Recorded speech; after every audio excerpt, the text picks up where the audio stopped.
Nah, pami aya nama wartana ti bidang olahraga. Pamirsa ya teh aya 60 peserta ke asup 2 Fight Master, hiji Women Fight Master jeung 3 National Master makalangan dina turnamen catur anu jejerna Super Chess Community Cup 2022 anu lumangsung di Kota Bandung.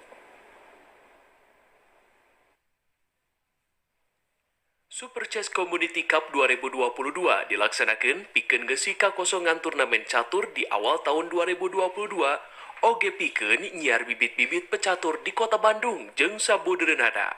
Dipiharep ku ayeuna ieu turnamen bakal aya pecatur potensial. Salian ti eta, turnamen anu lumangsung sapoe teh ngirut loba peserta.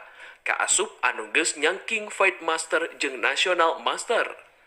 2 Fight Master anu jadi peserta nyaeta Denny Sonjaya jeung Aris, sarta Woman Fight Master Regita Desyari.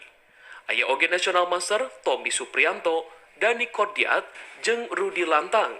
Anu jadi juara kahiji Super Chess Community Cup 2022 nyaeta Fight Master Denny Sonjaya ti tim Porda Kota Bandung kalayan total 7 poin. Juara 2 Kudace asal Bandung kalayan perolehan total 6 poin. Sedangkan juara katilu Afifa Rizky Syaputra ti klub Porda Bandung kalayan 5,5 poin.